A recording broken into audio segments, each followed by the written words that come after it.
dar continuidade àquilo que começamos a falar, né, na última live.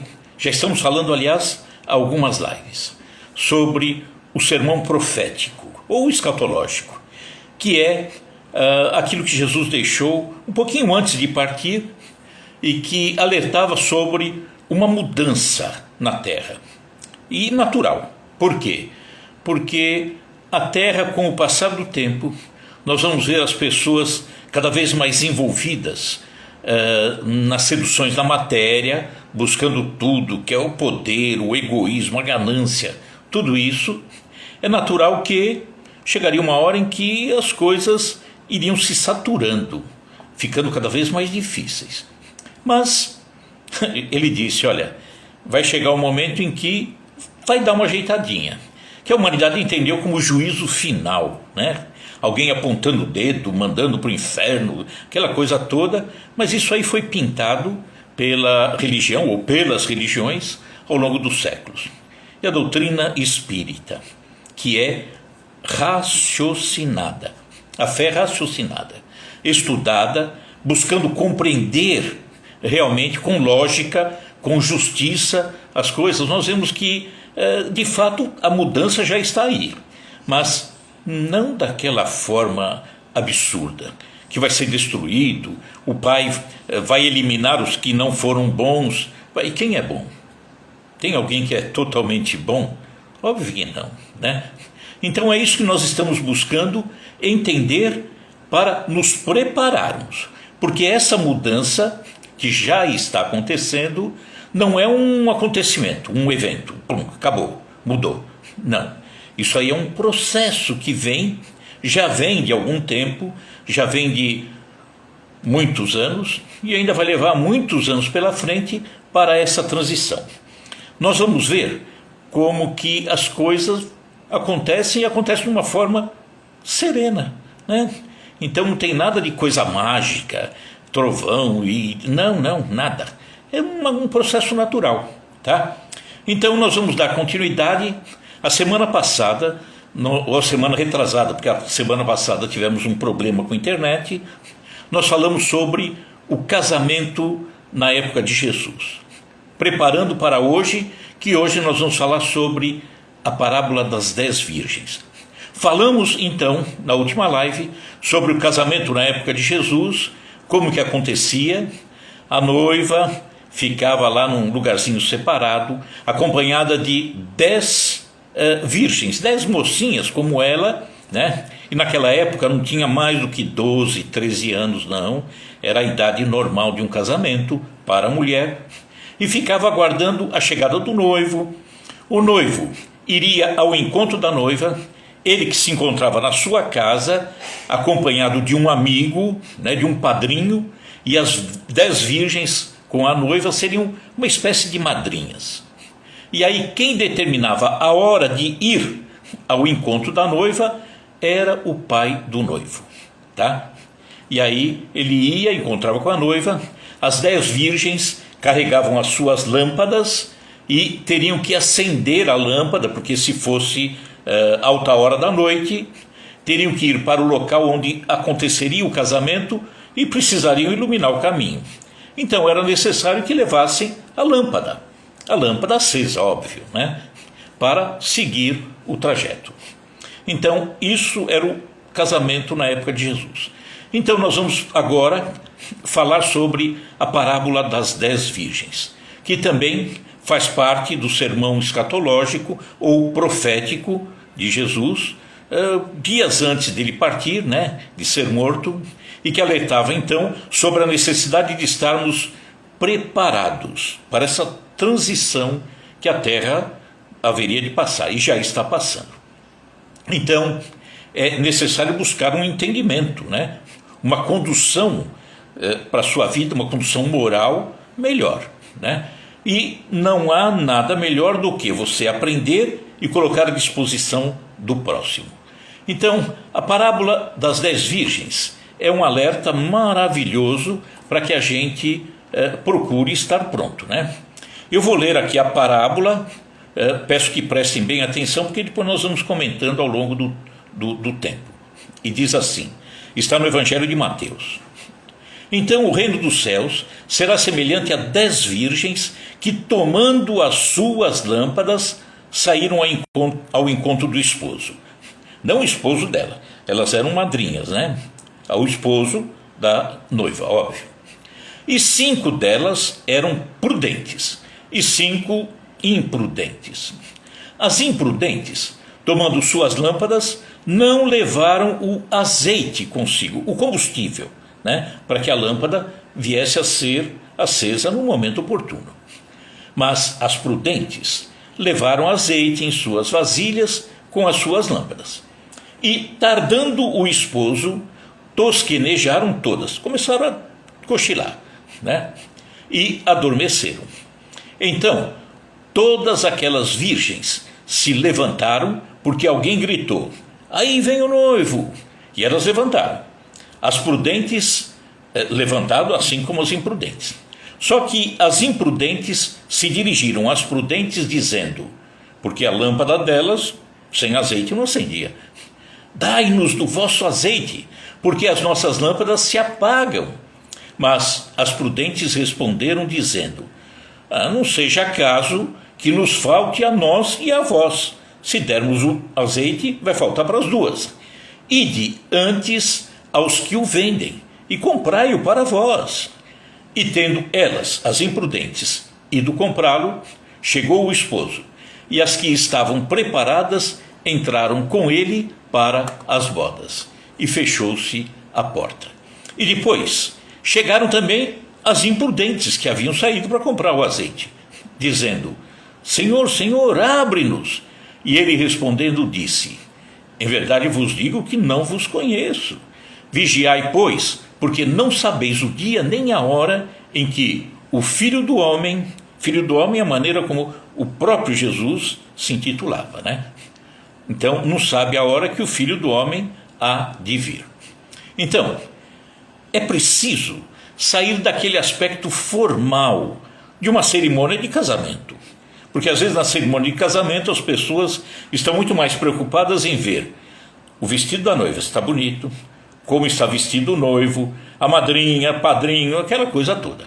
Então, sair desse aspecto formal do casamento, né? Sair daquilo que estamos vendo no casamento e perceber o que podemos sentir, né? Num casamento, na narrativa, né? Buscar a essência, ou seja, buscar o espírito do ensinamento de Jesus.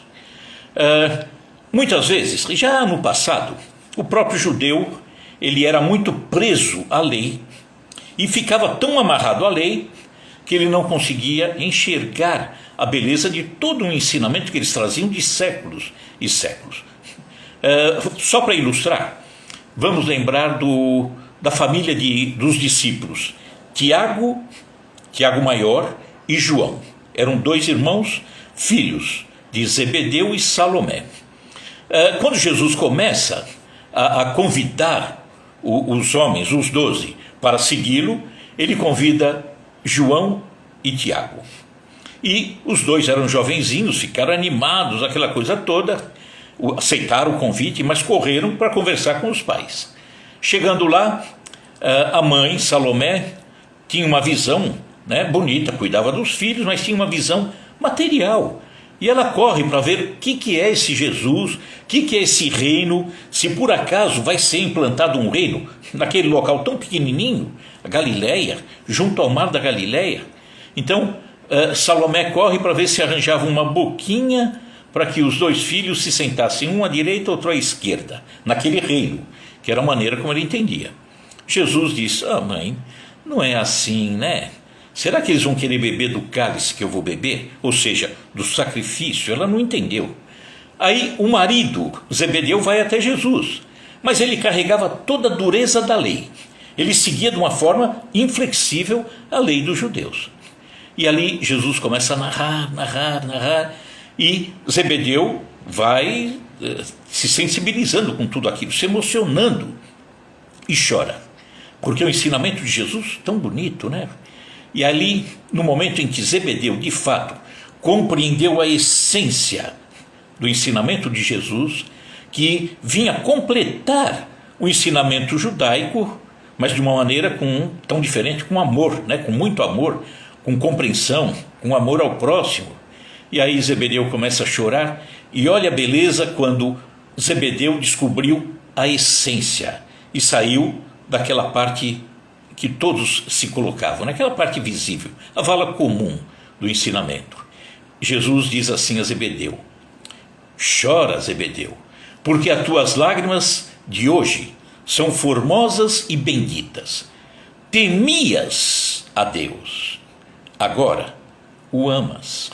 Estavas perdido nos raciocínios humanos sobre a lei, agora tens no coração a fonte da fé viva. Então, essa essência que a gente tem que buscar. Sair da dureza da lei, daquilo que foi ensinado, passado, aquele prato pronto, que jogaram à nossa frente, em termos de ensinamento, não só da religião, mas o ensinamento do todo, do comportamento do ser humano, frente aos irmãos. Não, nós temos que buscar a nossa essência. Então, essa parábola de há 2000 anos atrás, não dá para a gente ler e querer ir ao pé da letra, né? Seguir ao pé da letra. Então, sempre recordando, ela anuncia a necessidade de estarmos preparados para a mudança. Afinal de contas, as mocinhas lá, com as suas lâmpadas, parte tinha azeite e parte não tinha. Ou seja, parte se preparou e parte não estava nem preocupada, né? Então, a chegada dessa fase nova na qual a Terra se encontra, que é a fase de regeneração, alertada por Jesus através do sermão profético, ele anunciou dizendo da sua segunda vinda e do grande juízo final. Assim foi entendido pelos homens, né? A segunda vinda, como dissemos, não é ele fisicamente. A vinda de Jesus é através da mensagem. Jesus vem através da mensagem. Não precisa fisicamente estar aqui andando na terra, porque provavelmente será morto de novo, né? E o juízo final não é aquele juízo onde o juiz aponta o dedo e diz: olha, você, vai para o inferno. Não, nada disso. O juízo final, onde que está o grande juiz nosso? Aqui dentro. É a nossa consciência. Então, ele falava disso, mas nós precisamos entender de uma forma lógica, buscar essa essência que normalmente o homem não vai buscar. Então, a parábola das 10 virgens, ela é carregada de simbolismos, porque Jesus era asiático, né? E o asiático, em tudo, ele carrega muito simbolismo, metáfora, alegoria, aquela coisa toda. Então, nessa parábola, a noiva é a humanidade. O noivo, Cristo, a mensagem, a informação. Então, a noiva é a humanidade e precisa se casar com o noivo ou com a mensagem, né? Com o entendimento. A luz é a vivência do Evangelho. A luz é a conduta moral melhor, né? Essa é a luz. E Deus é o pai do noivo, né? É o pai da humanidade. E quando isso vai acontecer, essa mudança de fato vai acontecer? Então, naquele casamento que nós falamos na última live, quem diz ao noivo, vai buscar a noiva? Ou seja, quem está preparando a mensagem e vai levando para a humanidade é o pai do noivo, o homem lá em cima, né? No caso é Deus. É ele quem sabe, muito embora isso seja um processo, vai acontecendo paulatinamente. Mas Deus sabe como que isso aí acontece. Ele é uma força suprema, um conjunto de leis. Entendamos Deus como quisermos, né?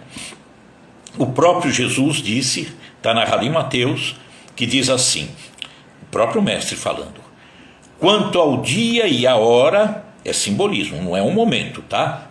Ninguém sabe, nem os anjos do céu, nem o Filho, que era ele, senão somente o Pai. Então, chegará um momento em que acontecerá o casamento da humanidade com o ensinamento, o Evangelho, né? O ensinamento de Jesus, tudo aquilo que ele nos deixou. Então, um dia, todos os homens se amarão, haverá fraternidade entre todos, não haverá mais guerras, necessitados, agressões, fofocas, essa violência toda não vai existir mais. Olha que beleza. Estaremos saindo de uma condição de expiação e provas, onde o mal impera, e acho que ninguém tem dúvida que o mal está imperando aí, né? Quanta confusão a gente está vendo.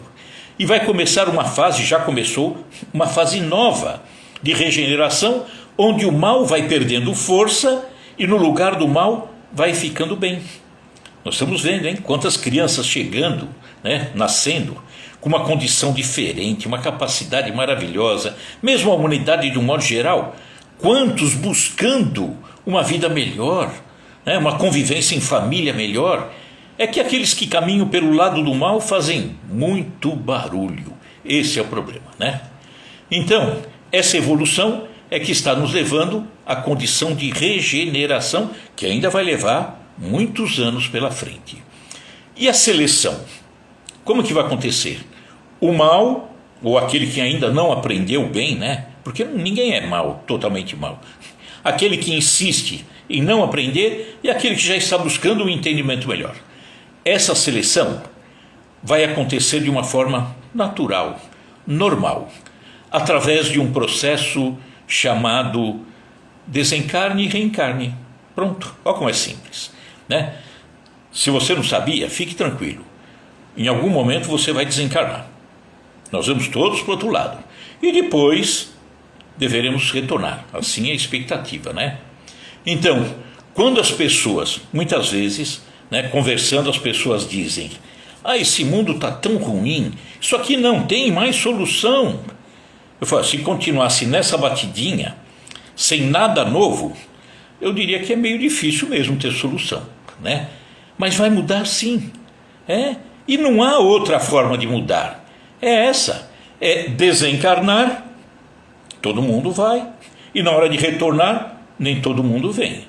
Alguns serão encaminhados para um outro local, para uma outra escola, em condições inferiores à da Terra, para que lá eles possam vir a ser até professores. Para cá, eles não tinham condição, perderam o bonde, mas lá eles carregam conhecimento. Então, nessa nova fase, que é da regeneração, as pessoas viverão mais de acordo com o ensinamento moral de Jesus, né? Então, terá acontecido, como falamos na última live, aquilo que foi escrito no livro de Oséias, né? O casamento com Deus, a união do homem com Deus, né? Esse casamento vai acontecer. E se você ama a Deus sobre todas as coisas, vamos fazer aí algumas comparações. Se você ama a Deus sobre todas as coisas, é como se dentro da parábola você fosse uma virgem, uma das virgens, tá? Não importa o gênero, masculino ou feminino, uma das virgens. Porque virgem no coração, ou seja, buscando uma pureza, buscando um equilíbrio, a humildade, o amor. Só que se você não ama a Deus sobre todas as coisas, vamos falar amar a Deus, amar essa força, amar esse equilíbrio, amar a oportunidade da vida, amar a oportunidade de viver com os irmãos, de ter uma família equilibrada, isso é amar a Deus, né? Agora, se você não ama a Deus dessa forma, sobre todas as coisas, então você ama mais as coisas da terra, as coisas materiais. Ou seja, você, ao invés de se casar com o verdadeiro Deus, que é isso que eu falei, né? Você é casado com outros deuses. É questão do apego. O Deus dinheiro, o Deus fama, Deus isso, Deus aquilo. Está cheio de deuses que as pessoas abraçam por aí. E Jesus alertou, hein? Onde estiver o vosso tesouro, aí estará o seu coração, ou o seu espírito. Onde estiver o vosso tesouro. Ama o dinheiro? Você é casado com dinheiro. Ama a violência? Você é casado com o crime. Ama destruir? Seu futuro é a destruição, a guerra. Você ama a paz? Você é casado com o reino dos céus, que é a paz interior, o equilíbrio, estar bem. Aquilo que mais ama é o que atrai para o seu destino. Se você ama o dinheiro, teu destino é viver enfiado no dinheiro, no roubo, no crime. Agora, se você ama algo que é superior, que transcenda, você está ligado a isso, esse é o seu tesouro. Então, se ama coisas acima de Deus, você tem muitos maridos, muitos donos, sei lá, você vira escravo daquilo que ama, é natural. Vaidade, você é escravo da aparência. Orgulho, você é escravo da ideia que você é o melhor. Apegado, você é escravo dos bens, né? Então, é dessa forma. Primeiro mandamento: amar a Deus sobre todas as coisas. Se você busca essa ligação com Deus verdadeira, cada vez mais forte, dentro da linguagem simbólica, você se torna uma virgem, né? Virgem espiritual. E você se casa com ele. Só que devemos ir além desse entendimento. Ir além. Como Jesus nos deixou um mandamento novo, deixo-vos um mandamento novo: amar a Deus sobre todas as coisas e ao próximo como a ti mesmo. Então, quando você ama a Deus verdadeiramente, essa força, as suas criaturas, né, as pessoas, você também se casou com a humanidade. Então, na parábola das 10 virgens, nós vimos que as virgens saem para o casamento, ao encontro do noivo. E 5 eram previdentes, 5 imprudentes. Por quê? Porque levaram a candeia sem o óleo. E quando chega a hora de acender a candeia, elas pedem às prudentes: me dá um pouco do seu óleo, da sua luz. Mas o que é o óleo? Nós estamos casando todos nós em busca de um entendimento. O óleo é o óleo do entendimento, a luz. E essa luz, esse entendimento, é algo intransferível, porque a luz interior que conquistamos, compreensão, a modificação, ela é individual.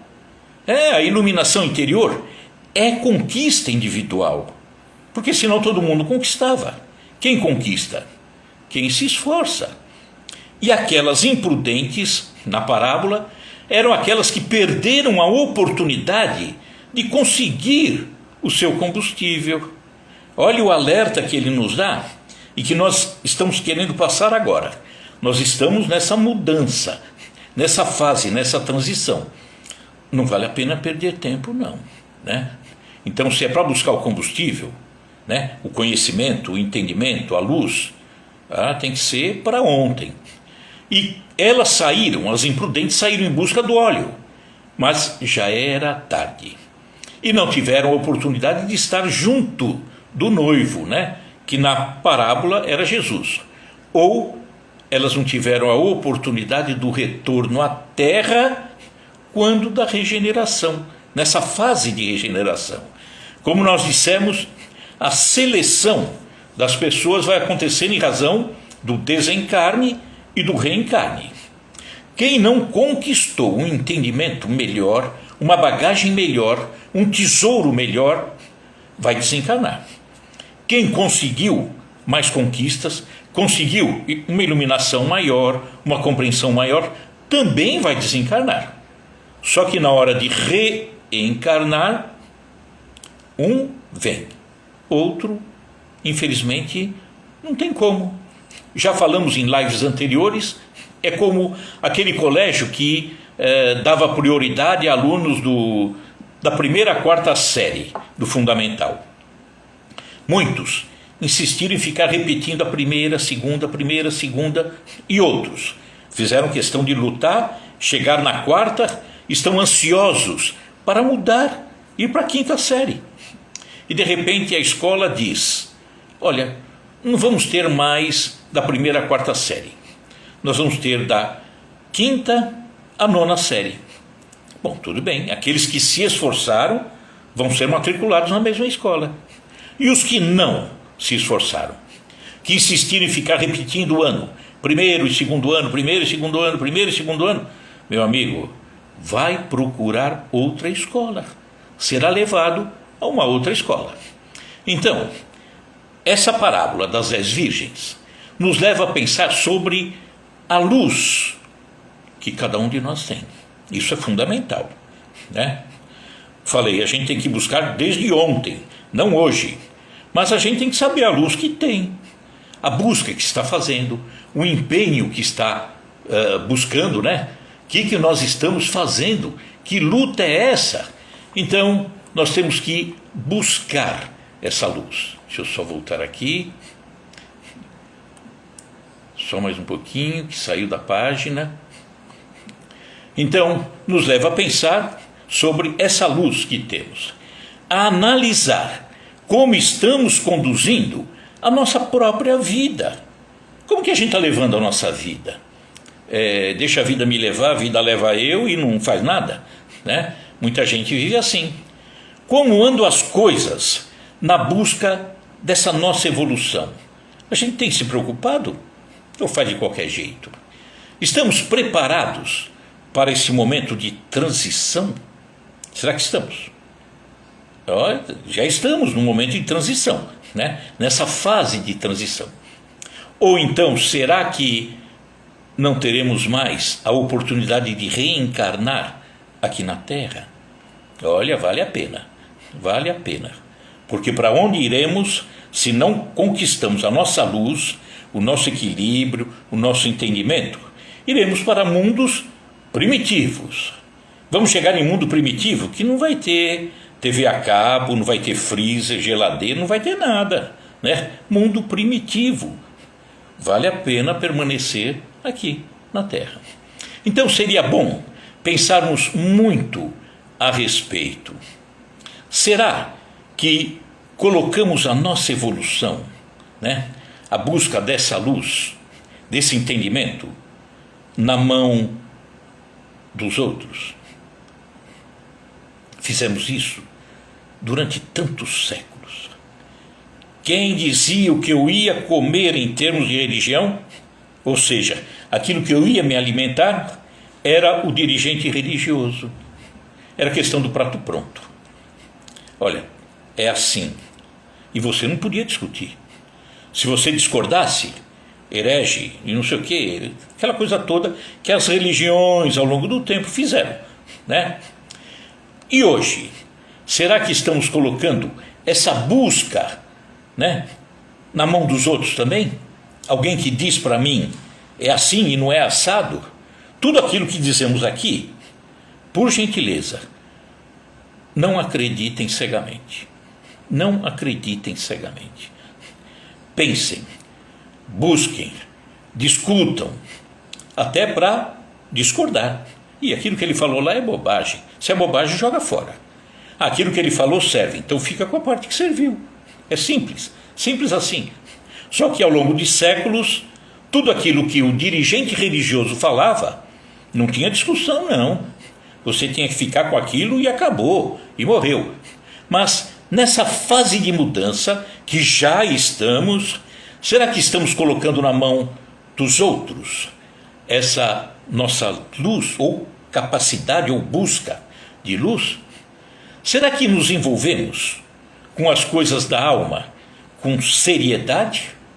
Ou, vou deixar para quando ficar mais velho, quando aposentar, será? Será que nos empenhamos em conhecer e vivenciar esses ensinamentos de Jesus? Todos os ensinamentos de cunho moral que vão nos fazer crescer, será que estamos nos empenhando? Ou será que estamos ignorando o que vai nos acontecer nessa transição? Deixa, lá eu vejo. Pode ser que não dê tempo, hein? Talvez você só vai ver lá no mundinho primitivo. Melhor que não. Tem tempo ainda. Vamos buscar, vamos entender. Então, é triste. Pensemos na condição do ser humano hoje. Não estou nem falando de séculos atrás. Muito embora nós, dentro do entendimento da multiplicidade de existências ou várias encarnações, nós não somos viajantes de primeira viagem, não, né? Nós estamos numa fase maravilhosa, porque já temos a capacidade de pensar muito, de analisar muito, temos muitas informações, temos a capacidade de buscar. Às vezes não vamos, mas precisamos. Então é triste, século XXI, mas há milhões de criaturas nessa terra maravilhosa que procuram seguir qualquer guia que aparece pela frente. E muitos guias, aquilo que dizem para essas pessoas é verdade. Ah, não, é assim, ele falou assim. Vários guias não analisam, não raciocinam. O guia falou para fazer algo, ele vai lá e faz, automaticamente, cegamente, né? Não raciocinou, não buscou, então fica difícil, né? O dirigente disse que deve fazer dessa forma, ele faz. O dirigente diz, Deus falou comigo e é assim que se faz, e ele acredita. Por que Deus falou com ele e não com você? Ele fala com todos, é só a gente buscar. E ainda dizem, muitos guias, quem não seguir tal ensinamento estará perdido. E a pessoa segue. Estamos na era de grandes gurus da mídia. Está cheio de guru por aí, né? Guru para ensinar como se vestir, como fazer as coisas, como conduzir a vida, comprar o que não precisa, não tem dinheiro para pagar o que comprou, né? Gurus que ensinam a revidar, gurus ensinando a não levar desaforo para casa, ensinam de tudo, e as pessoas consomem. E essas pessoas que consomem isso tudo, muitas vezes pensam que são livres. Eu sou livre. Não, é escravo. É escravo. Você é escravo da ideia do outro. Você é escravo da imposição do outro, porque você recebe tudo e engole com casca e tudo. Porque são muitas vezes essas pessoas levianas na sua caminhada, né? E Jesus então chama a essas pessoas que se perdem nessa caminhada e nem buscam encontrar o melhor, ele chama de virgens imprudentes ou virgens loucas, né? São incapazes de se preocuparem em ter o azeite, em ter a própria luz. E nesse momento de transição que a terra se encontra, é preciso ter a luz própria, buscar, é preciso ter dedicação, esforço, seriedade naquilo que faz. E aí o nosso coração precisa se acender e ter uma chama, e cada vez mais forte, e saber que nos momentos até que são mais desafiadores na vida, muitas vezes nós passamos sozinhos. Estamos buscando guru para tudo. O guru manda fazer isso, fazer aquilo. Nos momentos fortes da nossa vida, normalmente estamos passando sozinhos. Mas vivemos em família, sozinhos. Em determinadas situações, sozinhos. No momento do seu desencarne, no momento do meu desencarne, ao meu lado vai estar toda a família. Ao seu lado, toda a família ali. Entretanto, é o momento que estará você com você mesmo. Pode ter 500, é você com você mesmo. Há um episódio de um acontecimento de 2000 anos atrás, quando Jesus se encontrava no Horto das Oliveiras. Na quinta-feira, quando ele iria ser preso, né, à noite. Ele vai para o Horto das Oliveiras e quem acompanha Jesus foi Pedro, João e Tiago. E Jesus vai para um local ali onde tem uma pedra grande. Hoje está lá a Igreja das Nações. Mas naquele local tem uma grande pedra. Jesus teria se reclinado sobre aquela pedra e ali, né, naquela angústia, sabendo que ia ser morto logo em seguida, né?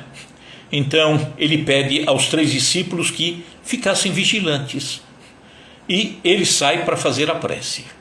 E os 3 dormem. Também natural, né? Tinham saído do jantar lá no cenáculo, deviam ter tomado vinho, né? E dormiram. Aí Jesus vem e fala: poxa, mas eu pedi para vocês ficarem acordados. Desculpa, mestre. Jesus sai, eles dormem.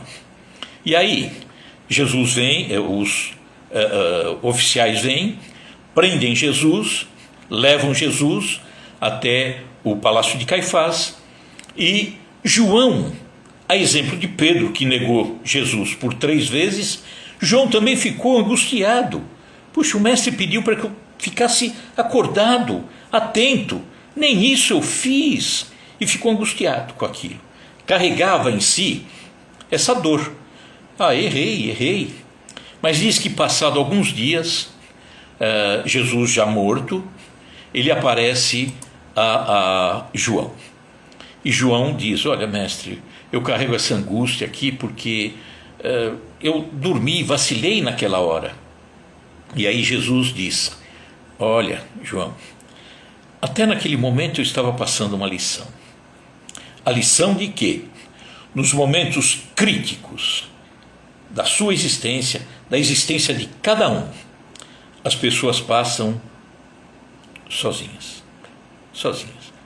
Ela consigo mesmo. Ela olhando para dentro de si. Daí a necessidade de buscarmos cada vez mais luz, cada vez mais entendimento, mais evolução.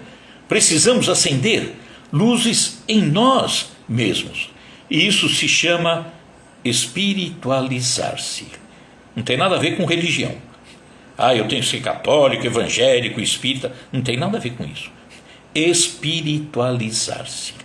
Encontrar-se consigo mesmo. Encontrar-se com a força superior. Isso é necessário, né? Não importa o rótulo, importa o conteúdo. Isso é importante. Então, pensar no desafio dessa transição em que nos encontramos e pensar de forma ininterrupta nas coisas melhores.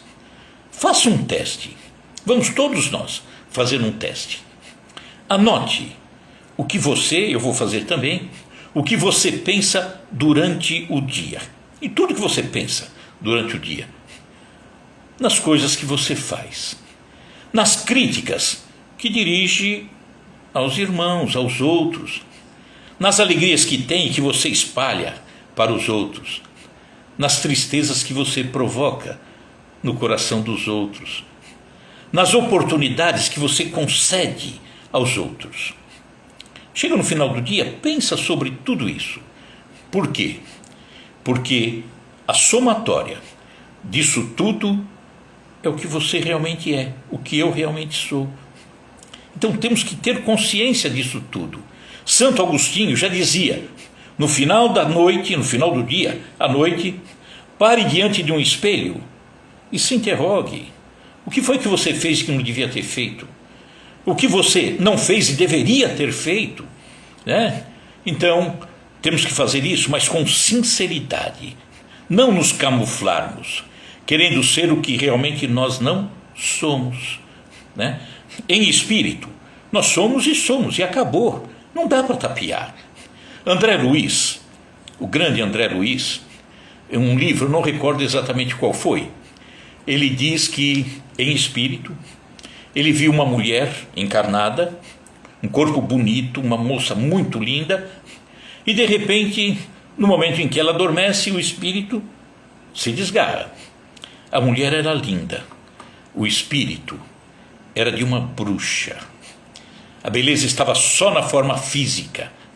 E o espírito, ela era fútil, vazia, não tinha nada, né? Em espírito, não dá para tapear, não dá para mascarar. No nosso retorno para lá, quando desencarnarmos, nós vamos despidos. Quando nascemos, nós nascemos despidos dessa roupa, né? Viemos só com o corpo. Quando voltamos, ou voltarmos, nós vamos com uma roupinha assim, um terninho, legalzinho, tal, que vai ficar lá na sepultura. Mas vamos vestidos. Mas em espírito, nós vamos despidos, sem falsas aparências, porque não dá para disfarçar, não dá para pedir o azeite emprestado para ninguém, né? Me empresta a sua luz. Não tem como, não dá para fazer isso. Nós vamos levar o que temos. Não tenho azeite? Eu vou com a lâmpada apagada. Azar meu, né? E pior que Jesus disse: vós sois luzes. Nós somos luzes, né? Só que muitas vezes, muitos de nós se esquece de se iluminar, se esquece de se reformar, se esquece da caridade, da busca do entendimento, do serviço ao irmão, da modificação interior. Se esquece. Somos luzes, mas esquecemos, né? E olha, muitas vezes nós temos aí guias maravilhosos, o maior deles Jesus, né? E outros guias fantásticos, né? E com luzes potentes. Entretanto, não nos inspiramos nele ou neles e não conseguimos nem acender uma simples vela. Ficamos apagados, esquecidos. Nos comportamos como virgens loucas, que não conseguem encontrar um noivo. E aí é mal, hein? Nessa fase de transição, vamos desencarnar, porque ainda tem tantos e tantos anos, décadas, quiçá alguns séculos à frente. Nessa transição estaremos indo, queira Deus, possamos voltar para lá, mas carregando cada vez mais luz, porque senão, nessa primeira ida, eu falo, puxa vida, porque o juiz, como eu falei, é aqui dentro, é a nossa consciência. Fui para lá, aí eu digo, puxa, eu não estou achando caminho nenhum. Pô, mas minha lâmpada também não tem luz nenhuma, não melhorei em nada, não juntei tesouro nenhum para dentro, me preocupei só em juntar tesouros para fora. Então, o que eu cresci? O que eu evoluí? Ah, já sei. Já emendo que eu estou indo embora, com a malinha que eu carreguei, que não tem nada, já estou indo para um outro local onde eu não vou conseguir muita coisa, né? Vou ser professor lá, mas vou ter deixado um paraíso, que é a Terra. A Terra é um paraíso, né? Talvez tenhamos deixado isso de lado, isso para trás. Então, nós vamos alertar ainda muito sobre essa transição, sobre essa necessidade de todos nós nos modificarmos de uma maneira séria, não tapeando, né? Ah, não, eu vou fingir que eu tenho a luz, vou fingir que já conheço, vou fingir que vou estudar depois, vou dar tempo, e em outra oportunidade, talvez não tenha mais tempo, talvez não tenha. E aí? Vai levar sua lâmpada da maneira que está, queira Deus esteja bem iluminada, né? Então, encerrando hoje, nós vamos ler aqui uma introdução que aquele que foi mentor do nosso querido Chico, o Emmanuel, né? O senador Públio Lentulus, lá de 2000 anos atrás, uma introdução que Emmanuel colocou num livro psicografado pelo Chico, ditado por ele, Emmanuel. O nome do livro é Roteiro. Então, veja o que Emmanuel colocou nessa introdução para nos chamar a atenção, para dizer: e aí, meu amigo, você está fazendo certo? Não dá para fazer melhorzinho, não? Não dá para se esforçar mais? Não dá para fingir menos, né? Vamos fazer uma coisa mais sincera, né? Então, eu vou lendo e vamos raciocinando. Vou ler bem devagar, ainda temos aqui alguns minutinhos que dá para levar. Nesse livro, Roteiro, essa introdução, ele colocou o título Definindo Rumos. Vamos lá, é Emmanuel falando conosco. Em verdade, meu amigo, terás encontrado no Espiritismo a tua renovação mental. Espiritismo, eu falei, não vamos nos preocupar com rótulo, vamos nos preocupar com conteúdo. Aqui, como o livro é um livro espírita, ele está se dirigindo a quem lê, portanto, normalmente espíritas, e ele está dizendo, olha, você terá encontrado no Espiritismo a tua renovação mental. Beleza. E ele fala, os fenômenos que acontecem, espirituais, terá modificado as tuas convicções. Você viu acontecimentos, fenômenos. As conclusões filosóficas alteraram, de certo, a tua visão do mundo. fala Emmanuel.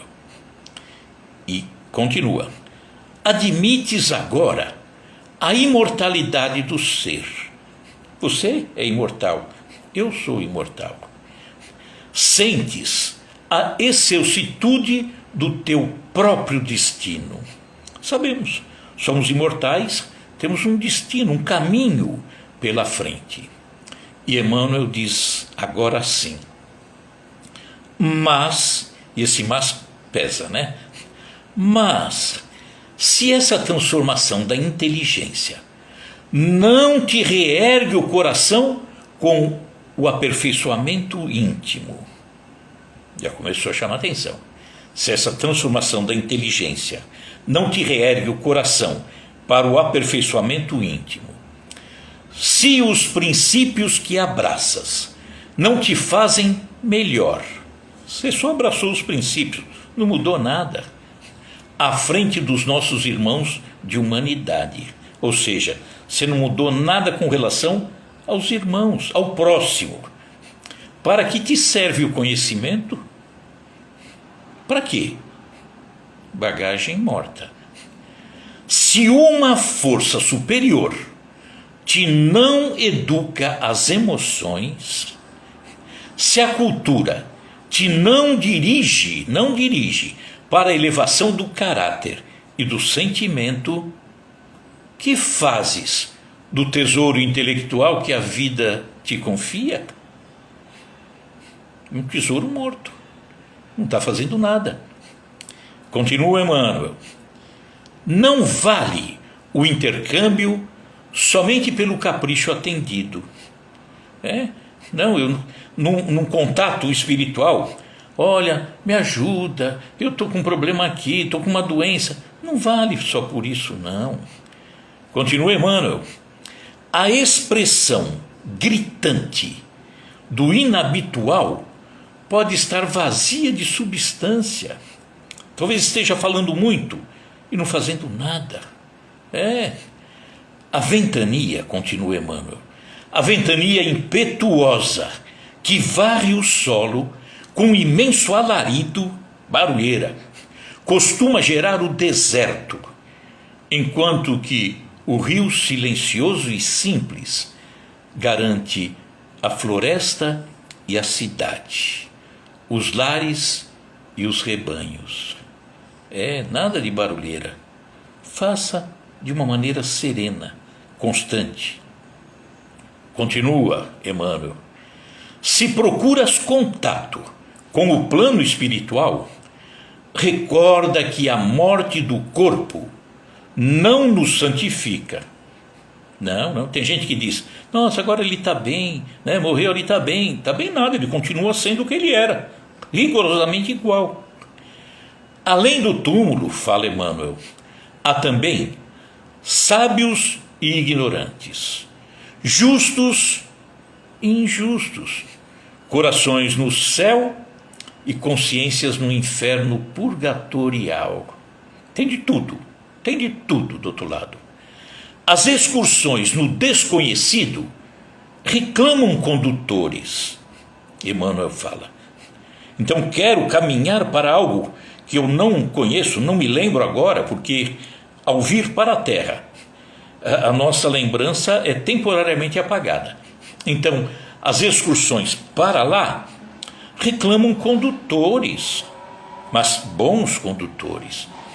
O Cristo, fala Emmanuel, é o nosso guia divino para a conquista santificante do mais além. É Ele. Não te afastes dele, diz Emmanuel. Registrarás sublimes narrações do infinito na palavra dos grandes orientadores. Ouvirás muitas vozes amigas que te lisonjearão a personalidade. Escutarás novidades que te arrebatam ao êxtase. Entretanto, somente com Jesus, no Evangelho bem vivido, é que reestruturaremos a nossa individualidade eterna para a sublime ascensão à consciência do universo. Não adianta elogio, Ah, fulano era bom, fulano falava bem, fulano fez isso. É ele na sua vivência dentro do ensinamento de Jesus, que ele fala evangelho. É ensinamento moral, né?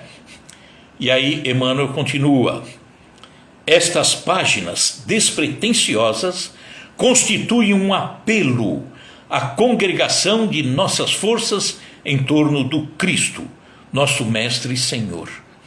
Sem a boa nova é o Evangelho, a nossa doutrina consoladora será provavelmente um formoso parque de estudos e indagações, discussões e experimentos, reuniões e assembleias, louvores e assombros.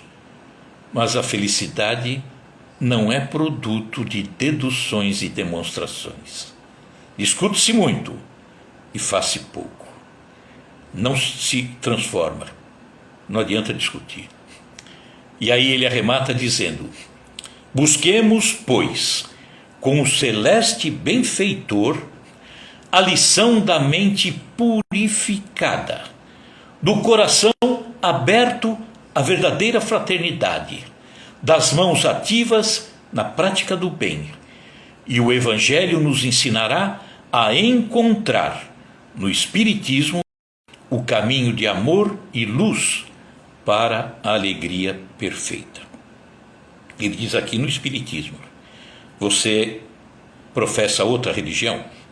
Busque de forma sincera, se aprofunde, faça o melhor, faça esse contato com Jesus, com a espiritualidade, com os santos que você acredita, não importa, mas faça o melhor, a modificação, modifique-se a cada novo instante e a cada novo dia. Mudança, já estamos no meio dela. Nós é que precisamos nos mudar, né? Essa mudança interior. Semana que vem vamos continuar um pouco ainda com o Evangelho de Lucas, capítulo 12 e 13, que está tudo dentro dessa temática, que é a mudança, essa fase nova que está acontecendo. Nós vemos um mundo cheio de tribulações, cheio de violência, parece que não tem mais controle, parece que tudo se acabou. Dá, sem sombra de dúvida, uma tristeza, mas é preciso coragem, é preciso continuar firme. Por quê? Porque a mudança vai acontecer, né? Partiremos para o outro lado, que a gente possa levar a lâmpada acesa, mas que também auxiliemos ao longo dessa tarefa toda os irmãos a acenderem a sua lâmpada também. Essa é a orientação de Jesus. Vamos então encerrar, fazer uma prece, e queria pedir por um amigo, Claudinei, que está sendo internado, que tudo corra bem nos procedimentos que ele vai passar. A Beth Totti, uma querida amiga, né, uma velha amiga, não que ela seja velha, mas muito tempo, que está fazendo aniversário hoje. Então, fechando os nossos olhos, pedindo a Jesus que nos oriente, que nos ampare e que esteja sempre presente na nossa caminhada, para que nenhum de nós desanime nessa busca.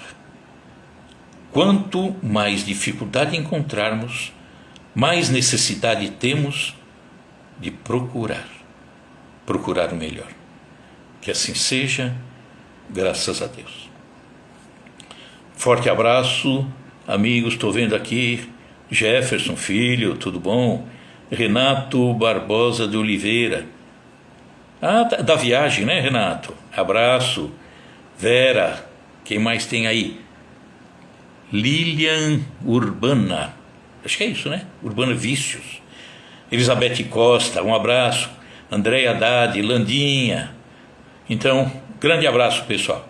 Muito obrigado pela companhia, muito obrigado pela paciência. E na semana que vem, novamente juntos, tá? Forte abraço e até lá. Muito obrigado.